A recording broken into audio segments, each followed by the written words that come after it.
Hola amigos, ¿qué tal? Stu here from Spain Speaks with an update video today, feedback video as well. Go through some of the comments, see what has been happening in the comment section and give you all a bit of an update on what is going on around the country at the moment. I hope you are all well and that this Friday finds you in good health. A big shout out to everybody in America, in the USA, of course, yesterday celebrating Thanksgiving, a very important date on the calendar there. I forgot to mention it yesterday, sorry for that. I was reminded of it by somebody in the comment section, so thanks for pointing that out. And today, of course, it is Black Friday, which in this country has become a huge retail event, judging by the amount of emails that I have got over the last week or so, by the amount of publicity I receive. Everybody telling me that it is Black Friday, that I should do my Christmas shopping now, that all of these bargains are out there that I need to be spending my money on. And as I said, Black Friday has become a very important day for retailers in this country. It's only relatively new. I don't think it's been around for that long here in Spain, the celebration of Black Friday. It seems to get bigger year by year, but this year, of course, retailers are pinning their hopes on today's sales in order to save what has been a fairly terrible year for retail in Spain. Not only Spain, of course, but around the world. But here in Spain, of course, people haven't been able to get out and about and do their normal shopping, and a lot of retail outlets have been closed in various parts around the country throughout the year. Now, another piece of news today is that bank merger between BBVA and Banco Sabadell is off.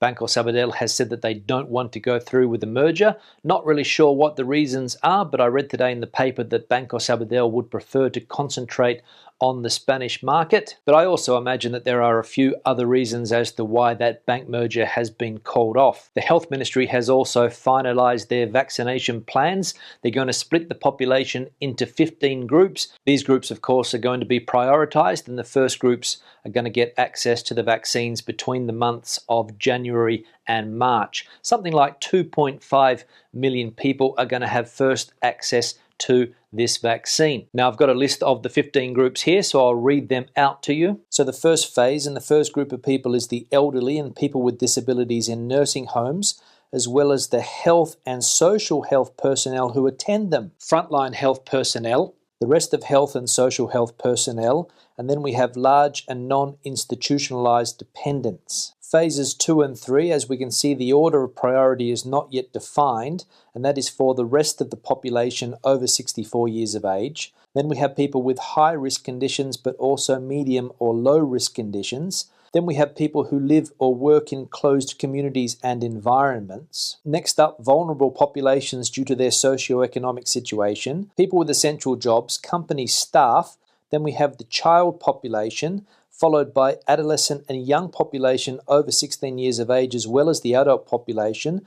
Then we have population in areas that are susceptible to outbreaks or in a situation of high incidence. Next up, we have pregnant and breastfeeding mothers. And finally, people who already have immunization because of previous contagion. And the government has also said that they want to get these groups immunized in the first 9 months of 2021. So there we go, big news regarding the immunization plan of the Spanish government. Now, the city of Valencia, or Valencia, is in the news today. It has been named the best city in the world for expats. In fact, 4 cities here in Spain were named in the top 10. Valencia, of course, also Alicante, Malaga, and Madrid managed to make it into the top 10. I think Madrid came in at position number 9 on that list. So great news there for Valencia and for those other cities here in Spain that made it into that top 10. Obviously, one of the reasons for Valencia being there, and it came in number 1 in this category, is leisure and climate. Now, they also interviewed a few expats as to why Valencia came in number 1, and one expat in particular said that the reason he loves Valencia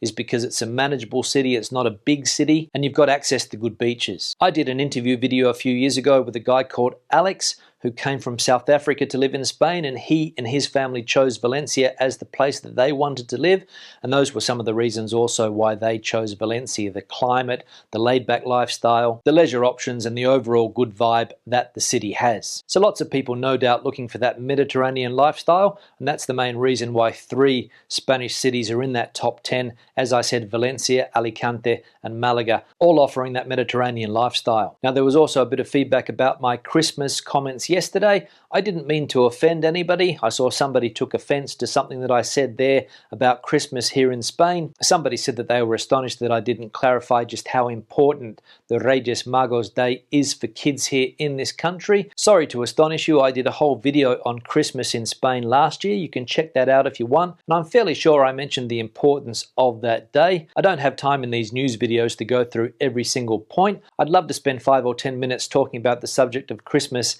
and that particular day here in Spain, but I just don't have the time. I think I also said yesterday that for me, Christmas drags on a little bit in this country, and that probably upset a few people as well. And that's simply because I'm not used to a long Christmas. I like to get things out of the way. The 24th, the 25th is enough for me, but here it drags on and on until the 6th of January and I get a bit sick of it, but that's only because I wasn't brought up in this country and I'm not Catholic and I've never understood the importance of the 6th of January. But yes, I know it is an important date here in this country for a lot of people, especially those that were born on the 6th of January as well. And there was lots of feedback on yesterday's video regarding the comment that we had from the Canadian guy Jason, who was looking to come to Spain before the 31st of December in order to get his Spanish residency. Lots of people left comments offering him advice, so many thanks for that. That's one of the main purposes of this channel, is to have a community where we can talk about these things and help people out. Some people said that maybe he's left it a little bit too late, that he should have done it sooner, but from what I can gather, he still has up to the 31st of December to get things organized. But after that date, getting residency in this country for British people is going to be a whole different kettle of fish. People are going to have to go through the residency process in the way that I went through the process, and believe me, if you can avoid it at all costs. If you think you know what it's like to deal with bureaucracy in this country, think again, because after the 31st of December, it's going to be a whole new experience for people if they want to get that residency done. Try doing it as a non-EU resident. I could write a book on the bureaucratic experiences I went through to try to get this card. And there was also a fair bit of talk on the NIE and the TIE, the difference between those two acronyms. The NIE, of course, being the foreign identity number, and the TIE, of course, being this card. Of course, there are other ways to get into the country. You can get a non-lucrative visa, you can get a golden visa, you can try to get into the country by obtaining a work permit. If somebody offers you a job, you can obtain residency that way, but all of these other ways are a lot more complicated. And for me, coming from outside the European Union, it was even hard to get a driver's license. I couldn't get my driver's license exchanged. I had to go through the whole process again, sit my Spanish driving test, and that also was an absolute nightmare. Having to enroll in a driving school and attend classes with teenagers, having to have driving lessons here in Madrid, having to sit the reading part of the driving exam and do the test in Spanish, and don't get me started on the day that I had to do the practical test down there in Móstoles, an absolute nightmare. So like I said, it's going to be a whole lot easier to get these things done before December the 31st. A lot of people have probably got this done and dusted, got it out of the way. Better to be safe than sorry. This whole Brexit thing, I imagine, has been a huge problem for a lot of people, especially when it comes to residing in the European Union, and it was extremely easy to do before. But as I said, applying for residency if you are from a country that is not in the European Union is a completely different experience. Slow, stressful, bureaucratic, and it can really test your patience. But the good news is that you can always hire a lawyer or a gestor to get these things sorted out for you, and that is what I always recommend people to do. Pay somebody to do it for you and avoid the stress. On that note, I'll start to wrap the video up. Questions and comments, please leave them in the section below. Debate the situation out as you normally do. Give the video a thumbs up if you liked it, thumbs down if you didn't. I'll see you in the next one. Hasta luego.